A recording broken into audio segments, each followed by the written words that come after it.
Toronto is calling on the provincial and federal governments for support as the city combats a rising wave of gang-fueled shootings. Mayor John Tory says he wants to meet with Ontario Premier Doug Ford and Federal Public Security Minister Ralph Goodale as quickly as possible to coordinate a response to gang and gun violence in Canada's biggest city. Racked by 208 shootings so far this year, minus an increase of nearly a fifth from 2017. Mr. Tory, while saying Toronto remains a safe city, expressed grave concern about the mounting toll. "That's all the reason why we have to redouble our efforts to get these gangsters, round them up, get them off the street," Mr. Tory said. Noting that the police force is hiring 200 new police officers by the end of the year, the mayor said he will press the province to tighten bail guidelines for some people arrested with firearms, and ask Ottawa to quickly disperse to Toronto its share of $328 million in promised anti-gang funding.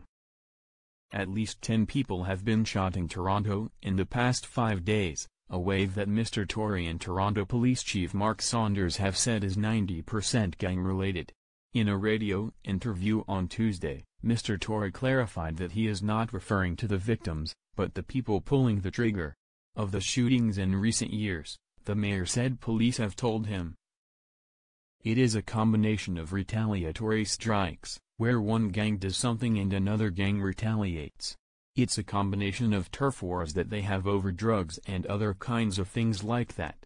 Around 8 p.m. on Saturday, 3 people were shot in the downtown entertainment district. 2 men, Javon Smart, 21, a rapper also known as Smoke Dogg, and Ernest Modekwe, 28, both from Toronto, were killed. On Sunday, around 10:30 p.m., shots rang out in the Kensington Market area. 4 people were injured and taken to hospital. On Tuesday, a man was shot at King and Portland Streets at about 2:45 a.m. Mr. Tory said he and Chief Saunders have discussed some short-term actions, such as more security cameras, more resources and accelerating reforms to divert non-emergency calls away from uniformed police. Mike McCormack, president of the Toronto Police Association, said understaffing is a challenge for police in responding to shooting calls and gang violence generally. He also said reforms of police stops known as street checks or carding, a practice found to disproportionately target people of color but that many officers said was an important intelligence gathering tool, have forced police to be reactive rather than proactive. Peel Region Police Chief Jennifer Evans has also blamed the end of street checks for the rise in violence. Mr. Tory said on Tuesday that any notion that a simple solution can be found to gun violence is wrong. "I've seen the police union president out there pretending that the entire answer to this rests in hiring more police officers. Other people are suggesting the entire answer rests in bringing back carding," Mr. Tory said. "I think that anybody who suggests to the people of Toronto that they have the entire answer in one little slogan or one little policy proposal is misleading the people of Toronto and giving them false hopes. It's a very complicated issue." Police spokesman Mark Pagash, too, said that anyone offering a simple diagnosis should be treated with great skepticism. Mr. Tory said his office is doing an inventory of all programs funded by all 3 governments aimed at curtailing gang violence or helping at-risk youth, to see if funding ran out for any successful programs. Often, such programs are funded for only 3 or 4 years.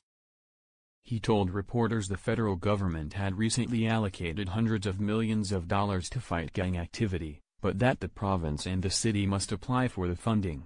Last November, Mr. Goodale announced $328 million in new funding over 5 years as part of efforts to reduce gun crime across Canada. He said the government is still working out how the funds will be distributed. "Obviously, when people do not feel safe, when they feel that random attacks can take lives and cause serious injuries to innocent people just walking down the street and minding their own business, obviously that's a deep concern," Mr. Goodale said in a radio interview on Tuesday. Both Mr. Tory and Chief Saunders suggest offenders are being released on bail too quickly, and are cycling back into the same criminal networks. Mr. Tory told reporters that among the reforms, He and police hope the province will pursue his stricter guidelines that would instruct Crown attorneys to argue against bail for anyone already out on bail and caught with a gun, and for anyone previously convicted of a gun crime. Mr. Tory has said police have complained that suspects in gun crimes are soon back on the street.